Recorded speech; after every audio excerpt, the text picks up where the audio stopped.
the question I'm asking today is the Big 12 making a massive strategic mistake by partnering with Dave Portnoy and Barstool Sports? It's definitely a bold choice, like it or not. And people are going to like this or not.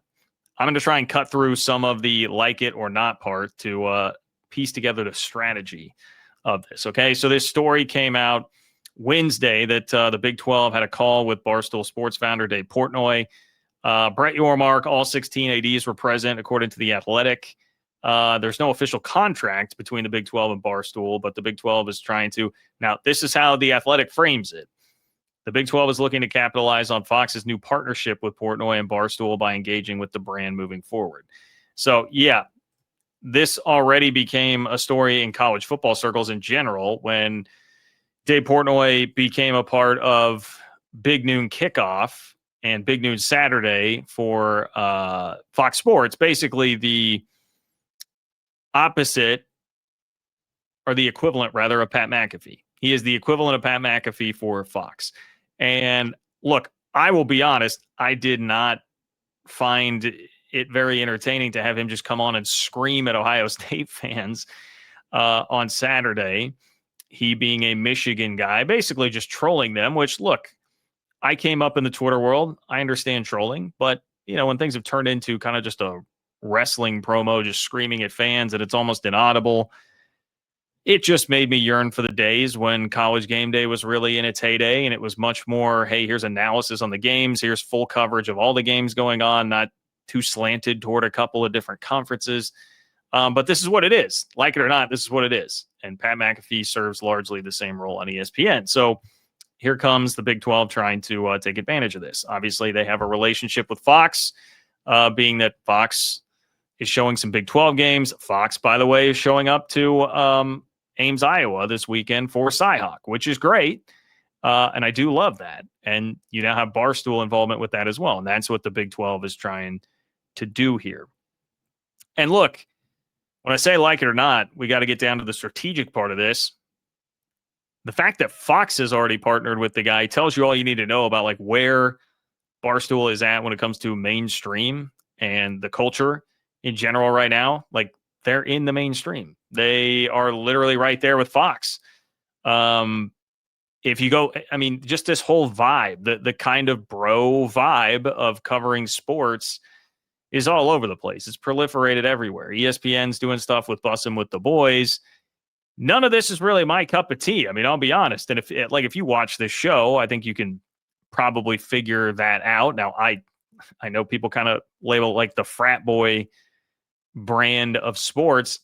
I mean, I was in a fraternity at K-State. Shout out to my Delta Sig homies. But that's not really my vibe anymore these days as a 36-year-old male now. So it's not my favorite thing in the world, but I have to acquiesce and relent. Like, it's clearly what the culture has chosen. Like, this is a huge entity. It is very mainstream. It is no longer any kind of niche at all. So my thought here is, if you are the Big 12, it's one of the biggest megaphones that you can attach yourself to try and get legitimate attention. If you're trying to get the attention of young males, at least young-ish males, Barstool Sports is as good a way to do it as literally about anything that exists out there. So I'll read on here throughout the article, but that's my basic premise and thought here, is that if you're talking about purely from what makes sense from a strategic, we need to get our message out there, we need to get our brand out there, I don't think there's much dispute that this is a pretty smart move. Now, when you start bringing in, how do you feel about that vibe? How do you feel about Portnoy and things in his past? And whether or not you want to align yourself with something like that, that is a completely different discussion. Here's The Athletic. It says the conversation on Wednesday centered on Portnoy and Barstool being on campus for big noon games. This is what happened in the meeting, okay, between the Big 12 and Barstool. Centered on Portnoy and Barstool being on campus for big noon games, including this Saturday for Iowa at Iowa State, but also included the possibility of having Big 12 coaches and other affiliated members appearing as guests on Barstool's new FS1 show and other Barstool programming. This would extend beyond football to other Big 12 sports as well, including men's and women's basketball.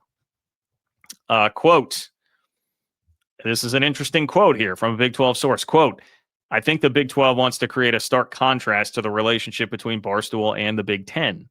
Now, that is referencing what happened at Texas Ohio State, where it was a story that leaked that Ohio State was going to prevent Portnoy from being able to like come into the stadium. That was then disputed. And like, truly, I don't know exactly what happened there, but it caused a bunch of drama, right? Whether or not he was going to be welcome there. And so the Big 12 tries to jump on that and say, well, hey, we will welcome you anywhere. You are totally welcome here. And I will just say, like, in general, I mean, these guys have such an army of support behind them. Getting on their good side, once again, just from a pure attention and support standpoint, not a bad move. Because if you're on their bad side, I mean, they'll weaponize everybody against you. So kind of take your choices there. And if you can get it, I mean, Portnoy was already like tweeting, I think he was quote tweeting Jamie Pollard, Iowa State's athletic director this week, who Jamie himself had sent out a tweet about Barstool and Portnoy coming into to Cyhawk this weekend at Ames. And so you've got a lot of enthusiastic support there, being that Portnoy, of course, is going to be like, yeah, look, these guys are embracing me. I'll jump on board with this. So that's kind of where I feel like this is, man. I mean, if you are trying to get into the demo that really cares about sports, obviously it's going to be a very heavy gambling influenced crowd, which people can have their opinions about that, but that is so much, it's so ubiquitous in the sports culture these days anyway. Barstool is a huge part of it. You're infiltrating one of the biggest levers that you can pull. Somebody asked me yesterday, well, like what are the other options? I was watching a debate between people on whether or not the Big 12 should have done this. And someone said, well, like, what are the other options?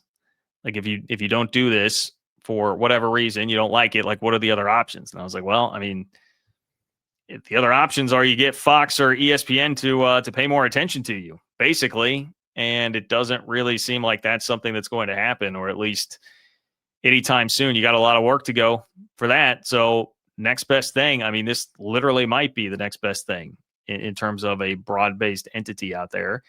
And you plant the seed and let it grow and see where it goes. See how much extra interest this can drum up in your league.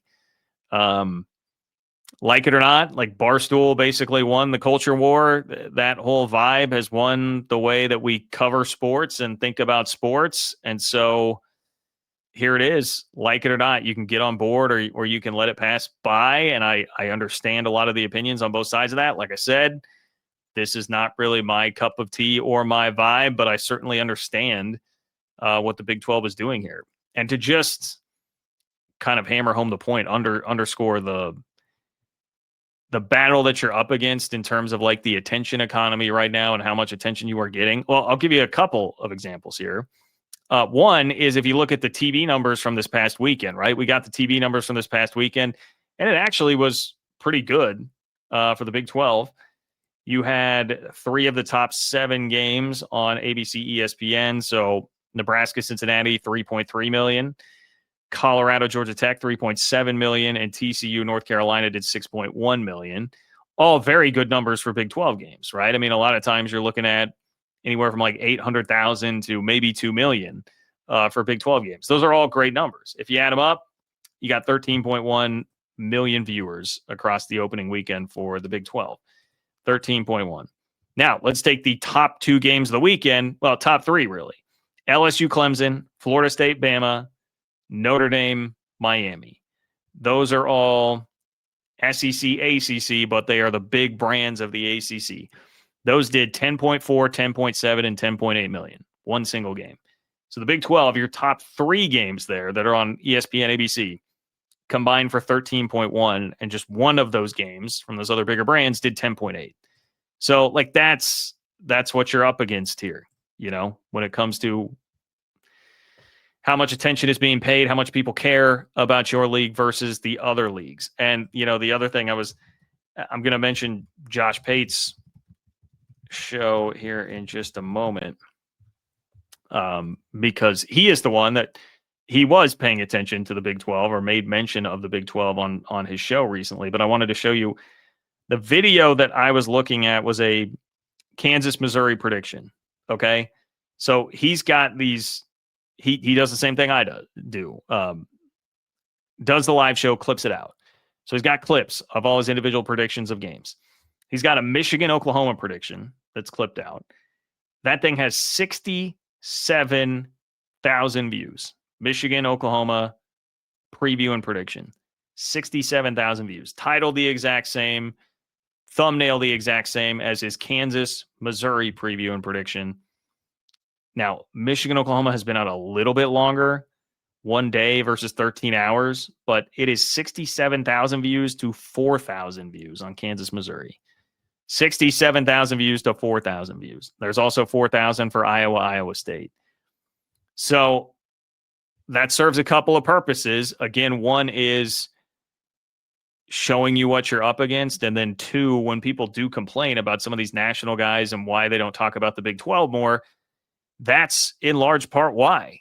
Now Pate is based in the South. He is an SEC centric guy. Like, that's where he came up.